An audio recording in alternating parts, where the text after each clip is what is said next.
Welcome to the Ask Chris Real Estate Podcast with Chris Phillips from Keller Williams.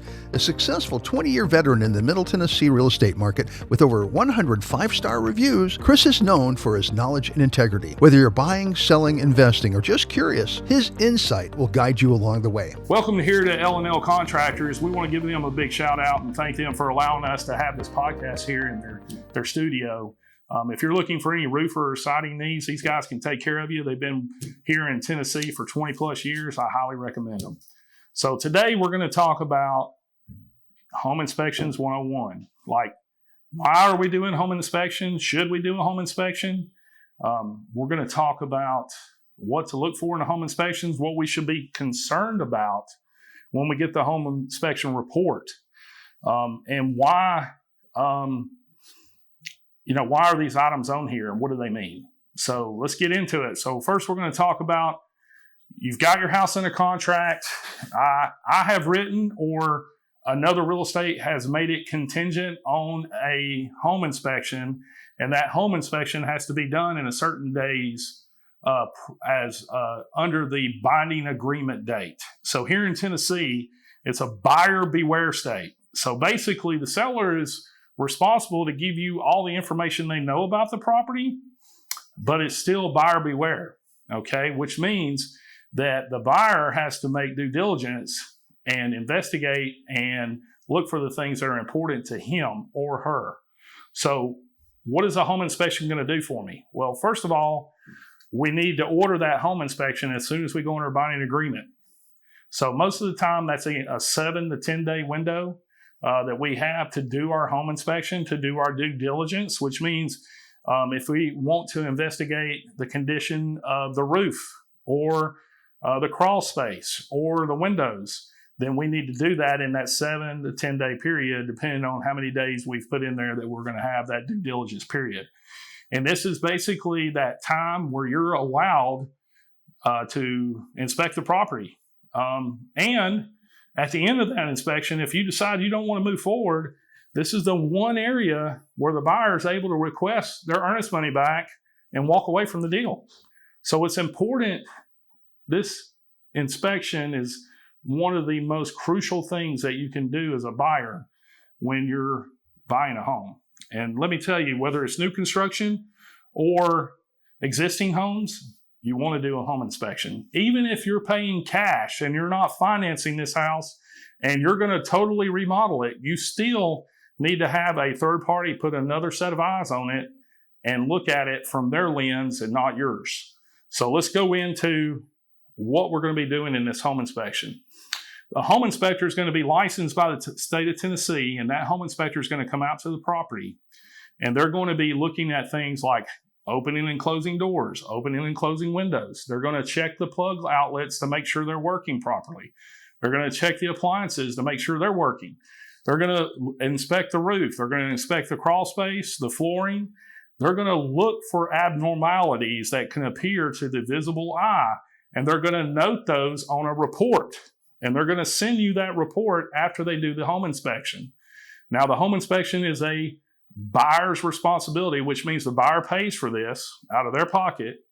So these home inspections are important and are necessary, and they're not cheap, but they will pay you dividends over the years.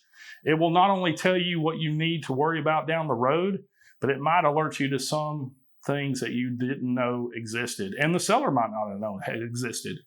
So let's look at those. So you get this home inspection report after they did their home inspection, and it's a 30-page report. And, I get it first as a real estate agent, then we forward it to the buyer. The home inspector gets it to the buyer as well. And we go over the home inspection. We're like, is there any concerns you have about this home inspection, and something that we might need to ask an expert to come out and look at your home? And there could be some missing shingles on the house. So we see some missing shingles and are like, Chris, I'm really concerned about the roof. What do we do in this instance? Well, we call someone like L&L to come out and inspect the roof. And they'll tell us what the repair will be or what the item will be to maintain or correct it to fix that. So we'll have a price on what it's going to cost to fix the roof. And then let's just say there's no vapor barrier in the crawl space. And here in Tennessee, we have slab houses and we have crawl space houses. And when you have a crawl space house, you usually have a vapor barrier. And this vapor barrier sometimes gets old and crinkly and starts breaking apart and deteriorating. Or sometimes it was taken up because of some repair underneath the house and it's never put back. So the home inspector notices that there is no vapor barrier. So we'll ask somebody who installs vapor barrier to give us a quote on the vapor barrier. And those are the two items that the home buyer is worried about. The other stuff is stuff like the door doesn't close. There's a crack in the drywall. One of the knobs is missing off the appliances. So we write up a request to the seller and we ask them to repair the items that are important to us. And we do this in that 7 to 10 day period, and that starts the due diligence period on our negotiations. And usually that lasts 3 to 5 days after the 7 to 10 day inspection period. Now, the reason this is all important to stay on these timelines is if you go out of that timeline, you will be accepting the house in the as-is condition, and the earnest money is no longer able to be refunded to you. So we want to make sure that we're very moving at an urgent pace and that we're moving at a timely manner to get the questions that we have about the property answered so we can make a decision whether we want to move forward with the purchase of this property or if we want to ask the seller to repair certain items on the property, and then we agree to those repairs, and then we accept the property in its as-is conditions with these exceptions being repaired prior to us closing. So I'm going to take the 3 items that we talked about. A knob's missing on the stove, no vapor barrier, and there's some shingles missing on the roof. Everything else is just minor issues, like the doors don't close, they just need to be aligned. There's a couple of cracks in the drywall, separation in one of the trim, which happens here in Tennessee, believe it or not. You can look up at your trim certain times of the year. In the wintertime, the trim might separate just a little bit. It'll have just a little crack there. That doesn't mean anything's wrong with the house. It's just shrinking and expanding, just like real wood materials do. They expand and contract, and that's how our materials work. So we put this on the repair list, and we put on there that we want the seller to replace the shingles in a workmanlike manner, to have a licensed contractor do it. That's key to here, not the homeowner, a licensed contractor to do the repairs. We ask them to replace the shingles. We ask them to put a vapor barrier under the house because there's not one present. And then we ask them to get with their appliance person and have them replace or put a new knob on. And then we send that over to the listing agent, and the listing agent takes that to the seller. The seller then will respond to agree to repair these items or not agree and maybe counter. And then we might go back and forth till we would come to some conclusion. With this, keep in mind, some items are not negotiable. So paint color is not negotiable. You know, the style of the house, just because I don't like it because it's a green paint, I got to accept that. That's cosmetic. And we're not talking about cosmetic. We're talking about mechanical. We're talking about things that are operational, like plumbing, electric, doors opening and closing, roofs keeping us dry. All of those things are important. All right. So we get an accepted counter on our repair list. At that point, we're accepting the property as a buyer, and we're moving forward with closing on the property.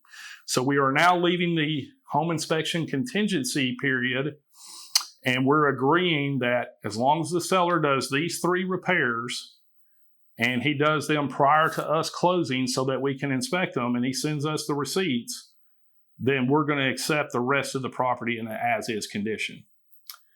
Now, that's existing home. Would you do an inspection on a new construction home? Absolutely. I have a nightmare that I will share with you over time.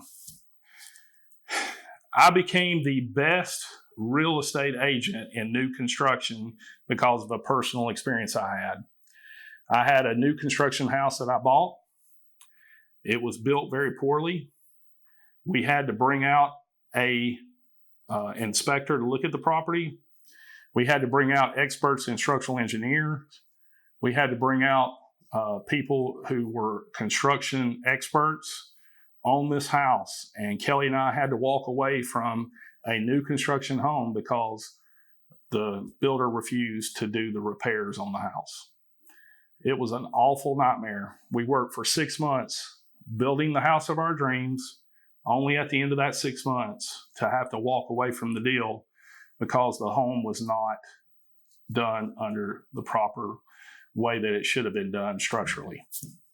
So it didn't meet what we felt was the industry standards. The builder disagreed with us.